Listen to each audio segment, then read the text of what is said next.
হতচারী, মায়ের কাছে সাহায্য না করে লুকিয়ে লুকিয়ে পড়াশোনা করা হচ্ছে। উকিল হবি নাকি ডাক্তার হবি? আজ থেকে বাইরে যাওয়া তোর জন্য বন্ধ।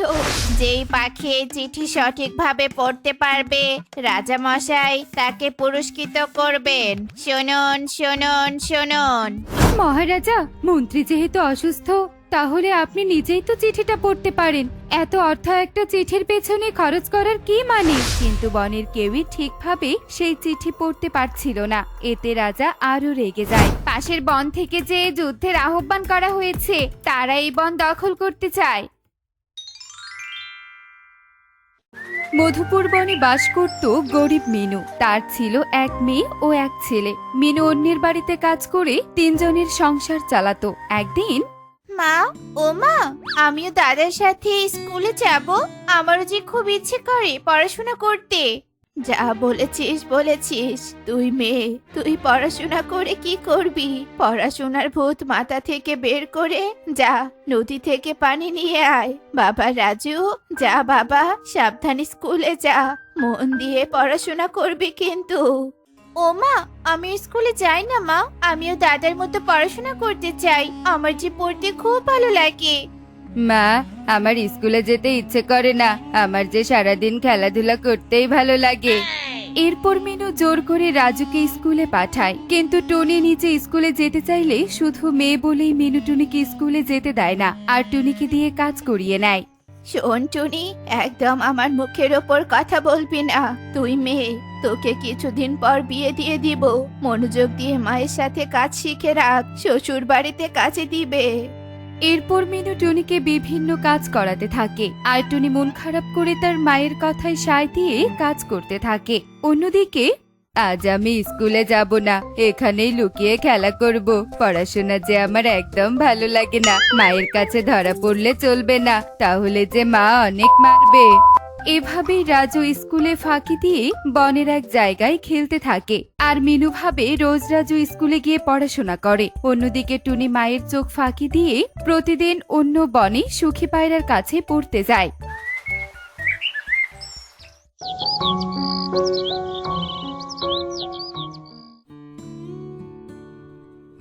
মা, আজ তোমার জন্য পানি আনতে যাব না? তুমি যে কিছুই বললে না। আমি তো ভুলেই গিয়েছিলাম যে ঘরে অল্প পানি রাখা আছে। যা মা, তুই নদী থেকে পানি নিয়ে আয়, আমি কাজে গেলাম। এভাবেই টুনি পানি আনতে যাওয়ার নাম করে সুখী পায়রার কাছে পড়াশোনা শিখতে যায়। আর টুনি ছিল খুব মেধাবী, তাই সে সহজেই পড়াশোনা আয়ত্ত করতে থাকে। তুমি খুব ভালো টুনি, আর অনেক মেধাবীও। দেখবে একদিন তুমি মায়ের সাথে সাথে বনের মুখ উজ্জ্বল করবে। তাই যেন হয় ম্যাডাম। এখন আমি আসি ম্যাডাম, মা কাজ থেকে এসে না দেখলে যে সন্দেহ করবে।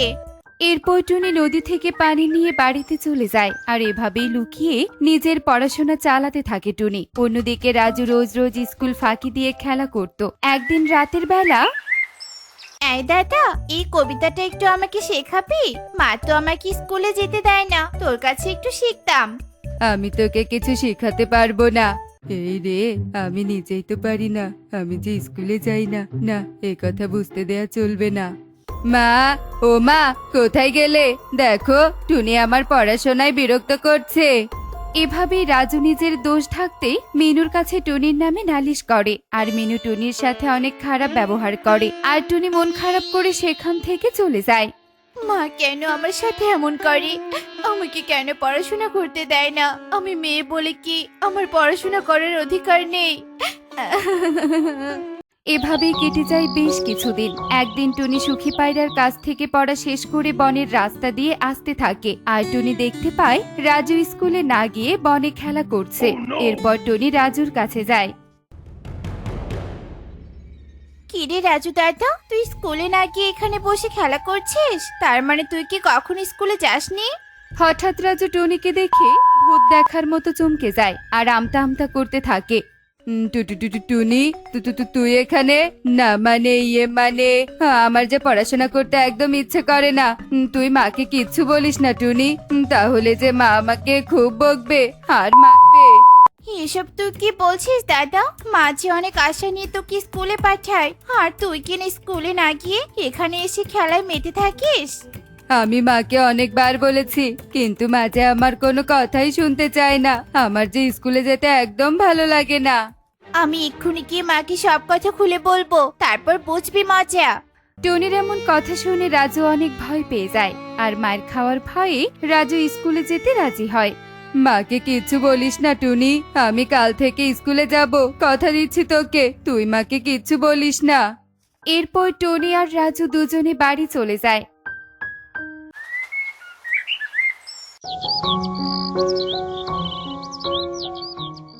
আর পরের দিন থেকে রাজু রোজ নিয়ম করে স্কুলে যায়। টনিও তার মাকে কিচ্ছু বলে না, আর চুপ করে সে সুখী পায়রার কাছে পড়তে যায়। এভাবেই কেটে যায় বেশ কয়েকদিন।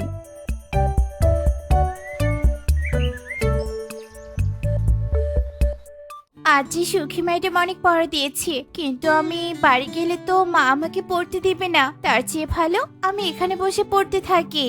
টনি আপন মনে পড়তে থাকে। একটু পরেই বনের সেই রাস্তা দিয়ে কাকুলি কাক উড়ে যেতে থাকে, আর দেখে টনি পড়াশোনা করছে। টনিকে কিছু বুঝতে না দিয়ে কাকুলি কাক সোজা মিনুর কাছে চলে যায়। আরে কাকিমা, তুমি তো অনেক চালাক। এই তো তুমি সেদিন বললে মেয়েদের কিসের পড়া, মেয়েরা তো কয়েকদিন পর শ্বশুর বাড়ি চলে যায়। দাঁড়া টুনি, তোকে আমার চাইতে কিছুতেই বেশি পড়া শিখতে দিব না। আরে কাকুলি, কি হয়েছে খুলে বল দেখি। কি আর বলবো কাকিমা, তুমি তো তোমার মেয়েকে লুকিয়ে লুকিয়ে ভালোই পড়াশোনা করাচ্ছ, আর আমরা কিছু বললেই দোষ। একদম শিক্ষিত কন্যা বানাচ্ছ 10 বনের সেবা করার জন্য। কাকুলির এমন কথা শুনে মিনু অনেক রেগে যায়, আর কাকুলিকে প্রশ্নের পর প্রশ্ন করতে থাকে। এদিকে কাকুলি সব কথা মিনুকে খুলে বলে। কি বলছিস কি? টুনির এত বড় সাহস, টুনি আমার কথা অমান্য করে পড়াশোনা শিখছে। আসুক আজকে টুনি বাড়িতে। এরপর কাকুলি সেখান থেকে চলে যায়। আর একটু পর টুনিও বাড়ি ফিরে আসে। টুনিকে দেখেই মিনু অনেক রেগে যায়। হতচারী, মায়ের কাছে সাহায্য না করে লুকিয়ে লুকিয়ে পড়াশোনা করা হচ্ছে। উকিল হবি নাকি ডাক্তার হবি? আজ থেকে বাইরে যাওয়া তোর জন্য বন্ধ। তোর জন্য পাখিরা বাড়ি এসে আমাকে কথা শুনিয়ে যায়।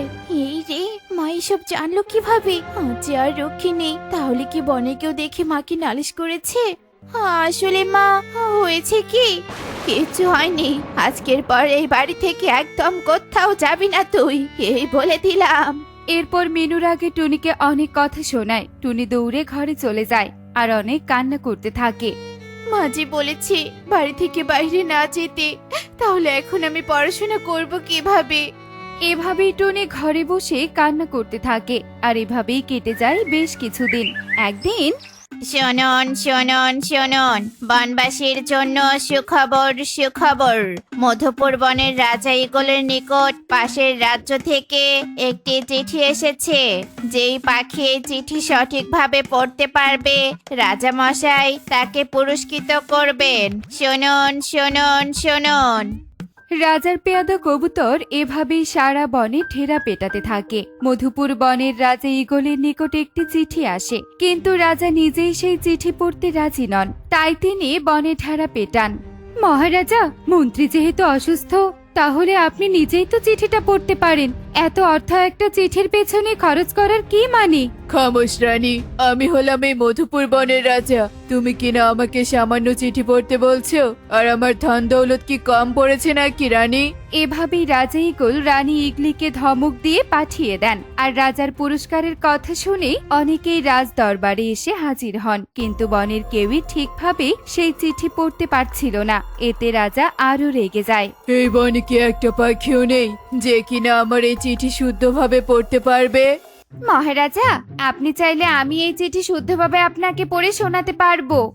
ওরে বাবারে, এই চিঠির অক্ষরগুলো কেমন জানি, আমি যে কিচ্ছু বুঝতে পারছি না। কিন্তু এখন যদি বলি এই চিঠি পড়তে পারছি না, তাহলে যে রাজামশাই আমাকে কালকুঠিরিতে প্রেরণ করবে। কি হলো কি কাকুলি কাক, তুমি চিঠি পড়ছো না যে? আগে রাজামশাই, এই চিঠিতে যে একটা দুঃসংবাদ লেখা আছে। যেহেতু পাশের রাজ্য থেকে এই চিঠিটা এসেছে, সেহেতু এমন কিছুই হবে। বাহ কাকুলি, বাহ, তোর কি বুদ্ধি।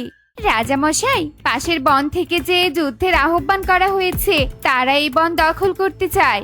কাকুলির মুখে এমন কথা শুনে সবাই ভয় পেয়ে যায় আর রাজা ঈগল চিন্তায় অসুস্থ হয়ে পড়ে। মুহূর্তেই বনে যুদ্ধের কথা চারদিকে ছড়িয়ে পড়ে আর সব পাখিরা ছোটাছুটি করতে থাকে। মা, কি হয়েছে? আমরা কোথাও বেড়াতে যাব? কই, আগে তো বললে না মা। না রে মা টুনি, বনে যে যুদ্ধ লাগবে, পাশের বন থেকে রাজার কাছে চিঠি এসেছে আর কাকুলি সেই চিঠি পড়ে সবাইকে শুনিয়েছে বনের সব পাখিরা যে পালাচ্ছে, আমাদেরও পালাতে হবে। আমাদের রাজামশাই তো অনেক ভালো, ওনার বিরুদ্ধে কে পাশের বন থেকে যুদ্ধ ডাকবে? আর কাকুলি পড়েছে চিঠি, দেখতে হচ্ছে তো ব্যাপারটা। এরপর টুনি কিছু না ভেবেই রাজদরবারে চলে যায় আর সোজা ঈগল রাজার কাছে গিয়ে সেই চিঠি পুনরায় পড়ার অনুমতি চায়। টুনির পেছনে মিনুও যায়। হে রাজামশাই, আমি শুধু একবার ওই চিঠি পড়তে চাই। শোন টুনি, ভালো চাস তো এখান থেকে চলে যা, তুই তো মিনুর মেয়ে। আমার জানা হয়ে গেছে তুই কি পড়তে পারিস। টুনি রাজা ঈগলকে অনেক অনুনয় বিনয় করার পরে ঈগল রাজা রাজি হয় আর চিঠি টুনির হাতে দেয়। এরপর টুনি সেই চিঠি পড়ে আর খুশি মুখে রাজাকে বলে, আরে রাজামশাই, এই চিঠিতে তো পাশের বনে আপনাকে আমন্ত্রণ জানানো হয়েছে, এখানে কোথাও তো যুদ্ধের কথা লেখা নেই। টনির মুখে এমন কথা শুনে রাজার ফ্যাকাশে মুখ মুহূর্তে হাস্যোজ্জ্বল হয়ে যায় আর বলতে থাকে, সত্যি বলছিস টুনি? তুই আমার সম্মান বাঁচালি আর সাথে বনের পাখিদের চিন্তা মুক্ত করলি। তুই যে সত্যি শিক্ষিত কন্যা টুনি। কিন্তু ওই কাকুলি ভুল কথা বলে সবাইকে চিন্তিত করেছে। পেয়াদা, ওই কাকুলিকে শাস্তি স্বরূপ কারাগারে প্রেরণ করো। আর আজ থেকে এই বনেও মেয়েরা পড়াশোনা করবে। আমি নিজে বনে একটা স্কুল বানিয়ে দিব। ঈগল রাজার কথা শুনে টুনি অনেক খুশি হয়ে যায় আর মিনু লজ্জায় মাথা নত করে। মিনু, তুমি তোমার ভুল বুঝতে পেরেছো। আর তোমার ভুলই বা কি করে বলি? আমরা সবাই যে মেয়েদের শিক্ষা নিয়ে কটু কথা বলি, কিন্তু দেখলে তো আজ তোমার শিক্ষিত কন্যাই আমাদের বিপদ থেকে রক্ষা করলো। তো বন্ধুরা, এই গল্প থেকে আমরা কি শিক্ষা পেলাম? কন্যা সন্তানকে অবহেলা নয়, শিক্ষায় গড়ে তুললেই সেই হয় বিপদের বন্ধু।